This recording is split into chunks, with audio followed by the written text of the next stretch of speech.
It's gotta be. It's absolutely the worst rain I've ever, or the best rain I've ever seen in downtown Phoenix. John, I'm sorry, what was your question? Is this moving out?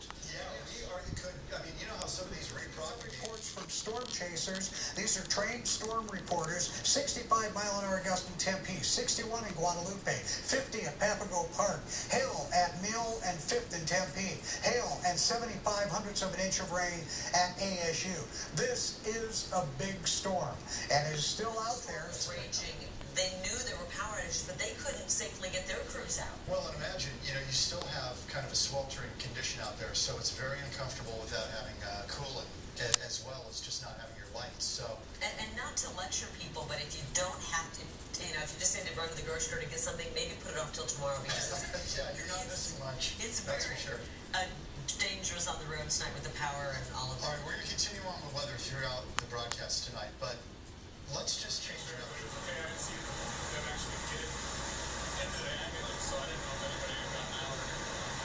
Rich, just your thoughts, Cygnus. I mean, we were talking about it earlier. This is one of the monsoons that's going to go down in history as being pretty bad out here. What words? I don't know what to say to that. It's probably the worst I've been in, but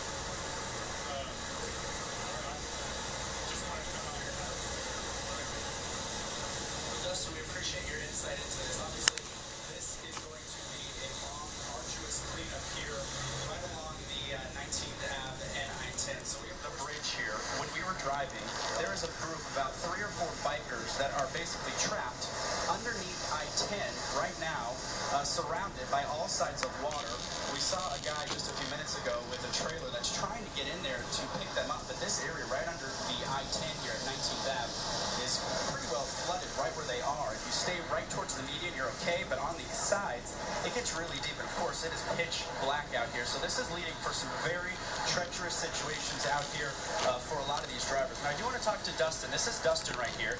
He lives at 19th Ave, just right around here. That's a big storm. We've had storms in the past knock down trees and cause other damage, break glass. So we've had that happen during the monsoon season here in Phoenix, but this is definitely one of the most powerful ones we've seen. I agree with you there. Julie, good speaking with you. 202 and east of the 51, and things are even worse for APS, which says it has 35,000 customers still without power. Crews working to get it restored as quickly as possible, but right now there is no timetable for that system at all. We're on the plaza of the county attorney's office, and all the buildings around us here, the courthouse, the new courthouse, many of these trees are at least damaged, if not completely destroyed. Welcome.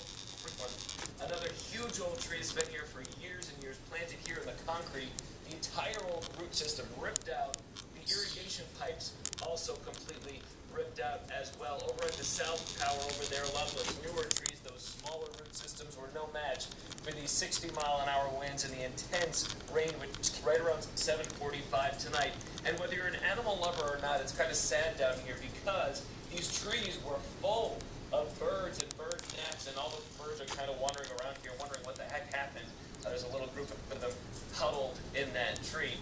And just our camera cables don't stretch far enough, but just a block north of us, right outside Phoenix City Hall, you should see the size of it. We've had a lot of damage. The storm caused some damage to the Terminal 3 roof. The extent of that damage is still being determined. We had trees reported down along the roadway. In addition, the Phoenix SkyTrain stopped running just between the 44th Street Light Rail Station and East Economy parking simply due to water on the guideway. So they began busing between 44th Street and Washington and East Economy parking. Now, the train was able to serve passengers between East Economy and all the terminals. So it was just that one section. Passengers, of course, are advised to check flight status with their airline before coming to the airport. Hey, Julie, quickly, we had heard that there was an evacuation of some sort at Terminal 3. Was that because of the roof?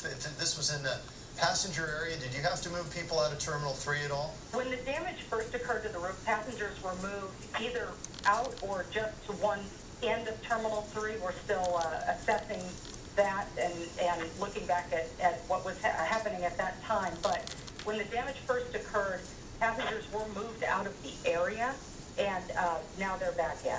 Julie, you've been... As it moved into the downtown area. So that dark shaft you see is just, it's rain, and really strong winds that are shooting straight down out of the clouds. And those winds are pushed by the moisture falling out of that thunderstorm, and that's why you get such strong wind, because it's just tons and tons of rain being pushed down, and the wind comes right down with it. So that's Angelina Scott.